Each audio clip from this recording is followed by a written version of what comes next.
back to my channel Future Generation in Mathematics. Today my topic is an radical axis. What is a radical axis we'll study. Before going to radical axis, what is a concentric circle we'll study. Concentric circle means the center is same for all circles. That is called concentric circles. What concentric circle, I think you have understood. And here I am taking two circles. One is an S1 circle and one is an S2 circle, and two centers C1 and C2. For the center which is a perpendicular, which is an orthogonal to center, that is nothing but radical axis. The centers you should not be non-concentric circles. Here, what is the definition? The radical axis of two circles. The radical axis of two circles to be the locus of a point which moves so that the power respect to the two circles are equal. The power of two with respect to two circles are equal. What is the equation? S1 minus S2 is equal to 0. This is the equation of radical axis. Equation for this radical axis, the equation is S1 minus S2 is equal to 0.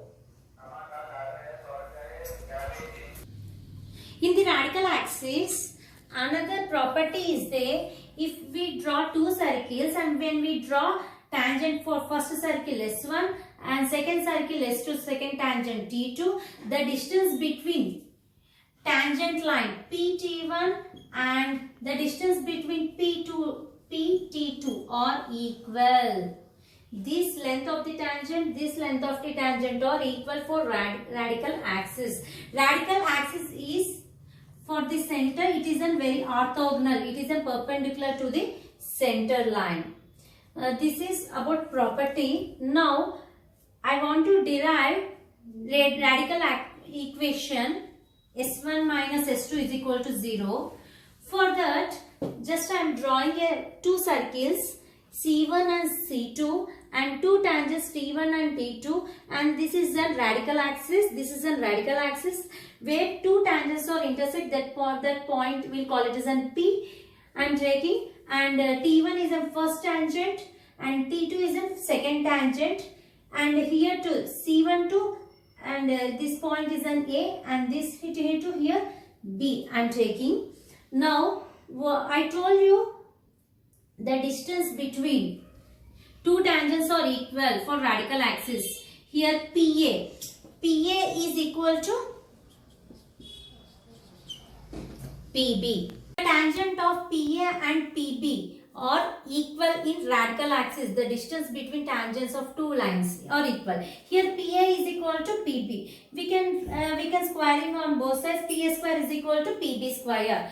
What is a PA square? Here this is like a triangle. PAC1 is like triangle. Pythagoras theorem. We can write PA square. We can write PC1 square minus AC1 square, and PB square we can write by Pythagoras PC2 square minus BC2. Here centers I told. What is in centers?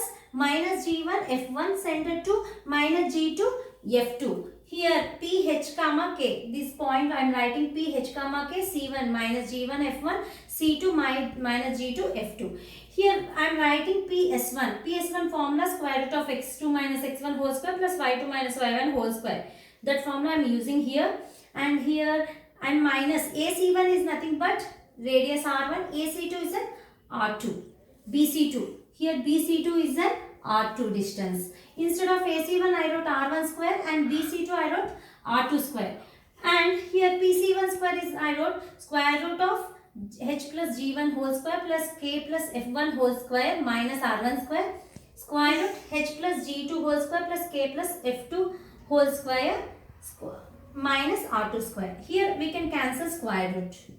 We can write this remaining we can write, and the as it is we can write. Next, what is a radius? We know that radius R1 square is equal to G1 square plus F1 square minus C1, and R2 is equal to square root of G2 square plus F2 square minus C2. This is the formula of radius. Instead of R1 we can write R square. When R squaring on both sides, what will get? R1 square is equal to G1 square plus F1 square minus C1. R2 square what will become? G2 square plus F2 square minus C2. Instead of R1 and R2, I am substituting here. We'll get this one. Here, what is an a plus b whole square? H square, this is an a square plus b square, that formula I use here. And here also a plus b whole square, that formula I used here. And what is an R1 square? R1 square, this one I used here. And R2, this one same. Here H, a plus b whole square formula I wrote here.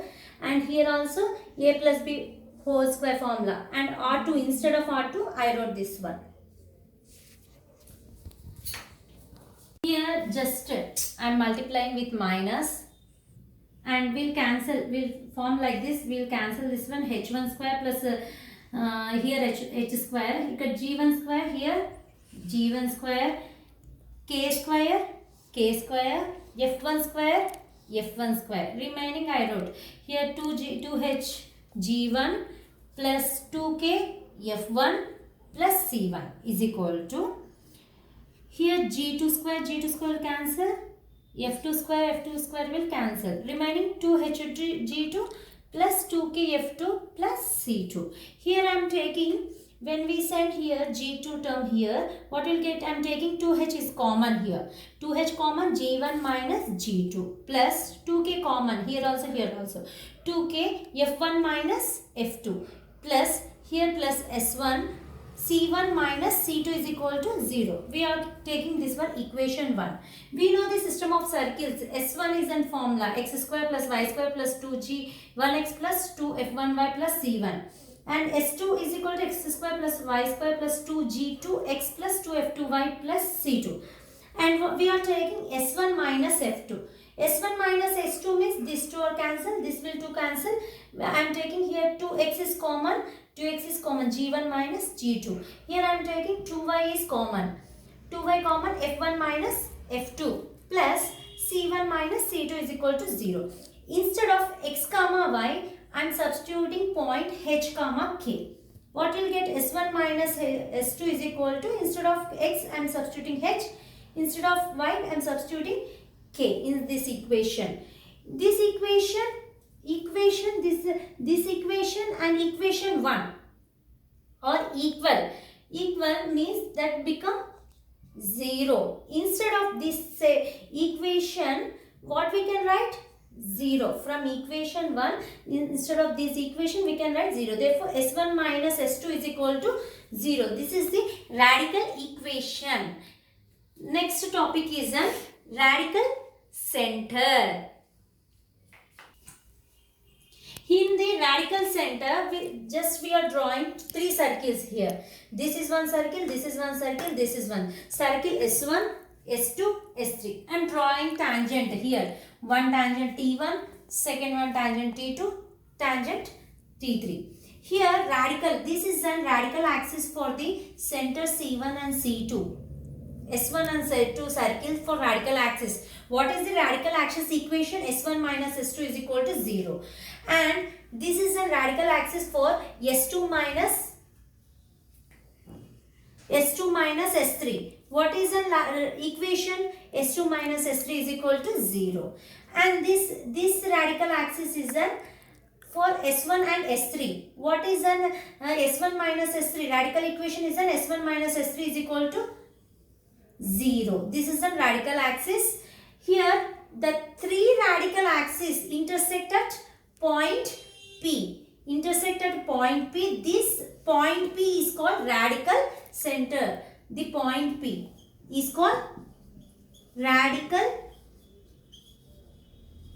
center. This point P is called radical center. All radical axes are intersect at a point P. That is called radical center. These centers are not collinear. These 3 centers are not collinear. If 3 circles are collinear,